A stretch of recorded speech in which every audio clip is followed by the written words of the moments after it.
All right, yeah. I don't know what you're doing with your piercing in your tongue, but we don't need to see that. Want to see it. Oh, my bad. I'm at work. My bad.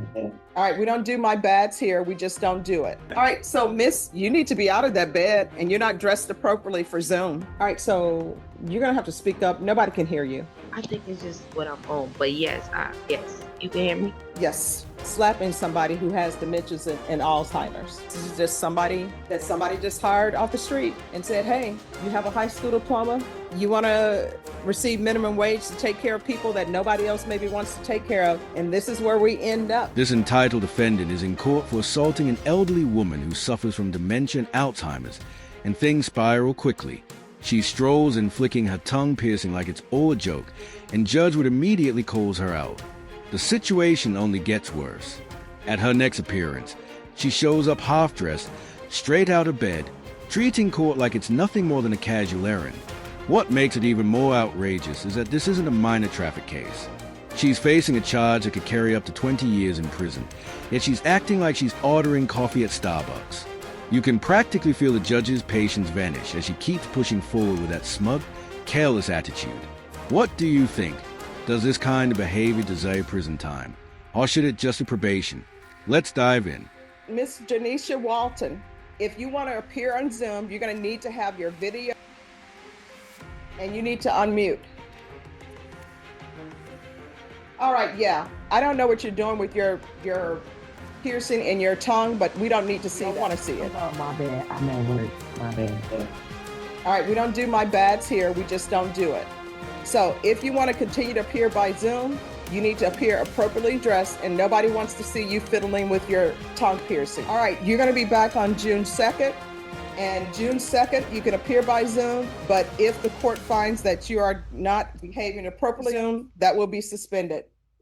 All right, thank you. It gets to be like 60. Oh my gosh, it's too cold. All right, so Miss, you need to be out of that bed and you're not dressed appropriately for Zoom.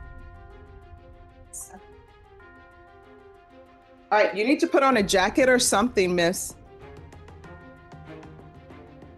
We'll get that.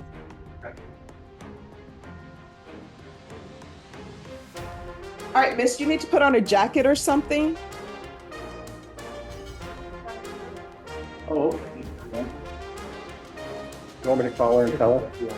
Yes. I'll text her. All right, thank you. And I just sent her a chat. Okay.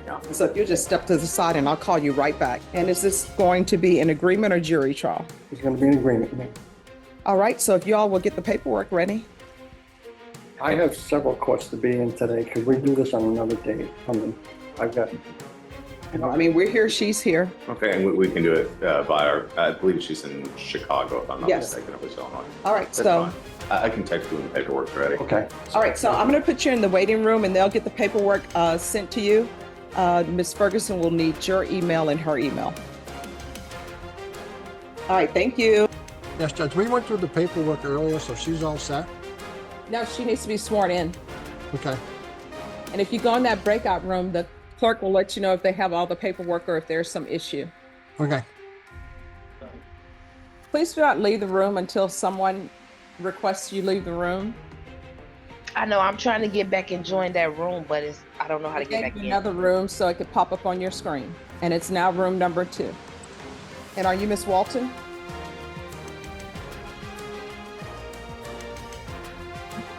You need to unmute. Yes. All right, Miss Walton, you have a right to appear in person. It's unmuted. Can you hear me? Yes. Are you able to hear us? Yes, I can. All right, Miss Walton, you have a right to appear in person in court, but I am in receipt of a consent to plead by video conference. Did you review that document with your attorney? Did you understand it and electronically sign it? Yes. Did you review the application for deferred adjudication with your attorney? Did you understand it and did you electronically sign it? Yes. All right, so you're gonna have to speak up. Nobody can hear you. I think it's just what I'm on. But yes. You can hear me? Yes. Did you review the true bill of indictment? You're saying yes? Yes, I did. All right, did you review that with your attorney? Yes. Did you understand it? Yes, I did. Did you understand you're charged with intentionally or knowingly committing bodily injury against a child, elderly, or disabled person at a state facility? Yes. That's a second-degree felony. Range of punishment is anywhere from 2 to 20 years in prison and up to $10,000 fine. According to the plea, punishment is to be assessed at $1,500 fine. State recommends deferred adjudication. There's to be no contact with the complainant, the anger management course, and you're prohibited from practicing as a nurse in the state of Texas. Did you understand that to be the plea? Yes. Defense, is that the plea? Yes, it is. Outside the agreement, the state is requesting that your community supervision be for a term of 3 years, and there be 120 hours of community service restitution. Did you understand those are recommendations from the state, and the court does not have to follow those recommendations? Yes. Then to the offense is charged, how do you plead? Guilty, not guilty, or no contest? All right, anything you wish to say on behalf of your client? My client is in Chicago. She understands, she should not have slapped this individual. She does accept responsibility for it. She would just like to move on and be able to work and complete her probation without any problems. I'm sure deep down she's hoping for probation and a quick walkout like nothing ever happened. But her behavior paints a very different picture. Flicking a tongue piercing at the judge like she's bored in class is about the worst strategy she could pick. And then showing up to court without even wearing a shirt, like she just rolled out of bed, takes it to another level. That's not just disrespectful. It screams that she doesn't care about the seriousness of the situation. When you're facing a charge that carries up to 20 years, that kind of attitude doesn't just hurt your chances, it destroys them. Judges notice effort, respect, and body language before they even decide punishment. If you can't put on a shirt for court, how can anyone expect you to follow probation rules? All right, so how much training does she have in the field? Is she a licensed nurse, or is she a person that somebody hires and says, hey, we need somebody to come in as a caregiver? She will have to answer that one. All right, are you a licensed nurse?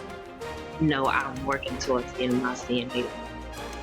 All right, so this is a situation where somebody just hired you to come in and work in a facility. I'm a caregiver. All right, so what's your level of education to be a caregiver? I finished high school. I completed high school. All right. See, this is what I mean. Everybody's just letting everybody be a caregiver. And the problem is that being a caregiver for somebody, I think that's sort of like a calling. You have to have said, you know what, I'm going into that field, because you're dealing with people who have dementia, Alzheimer's, people who can't take care of themselves, people who need somebody to bathe them. The patient gets upset because they're not doing what they're allowed to do anymore. They can't communicate because they have dementia and Alzheimer's. Then everybody and their mothers just hiring random people, paying them minimum wage or less than. And then we end up here with somebody slapping somebody who has dementias and Alzheimer's. So I know y'all say she's prohibited from practicing as a nurse in the state of Texas. Okay, but she's not a nurse. She's not licensed to be a nurse. This is just somebody that somebody just hired off the street and said, hey, you have a high school diploma? You want to receive minimum wage to take care of people that nobody else maybe wants to take care of? And this is where we end up. And what was the name of this facility? Let me see. Chapters Living of San Antonio. All right, this is what the court is going to do. Does anybody want to speak to length of probation? The state is asking for 3 years. All right, the court is going to sentence you to 5 years deferred adjudication. There's a $1,500 fine. There is to be proof of employment within 30 days. There's to be no employment as a home health care provider, no employment with working with minors, no employment with working with people who are disabled. There's to be no practicing as a nurse in Texas or anywhere else. So I'm just going to say no practicing as a nurse. There's to be regular reporting by Zoom or in person. There's to be regular random UAs, 120 hours of community service restitution. The $1,500 fine will be probated. There's to be anger management.